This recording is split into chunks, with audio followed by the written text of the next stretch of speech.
The remote start operating range is approximately 200 feet from the vehicle. For remote start to function, the car must be in park with the ignition off and all doors must be closed and locked. Laws in some communities and states may restrict or forbid the use of remote starters or require a person using remote start to have the vehicle in view. Check local regulations for any requirements.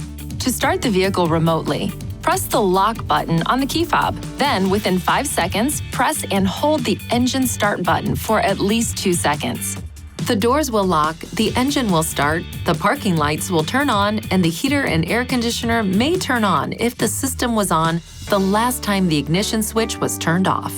The engine will run once for about 20 minutes and then turn off. The vehicle needs to be driven above 4 miles per hour before the remote start procedure can be used again. To start driving, depress the brake pedal, then push the ignition switch.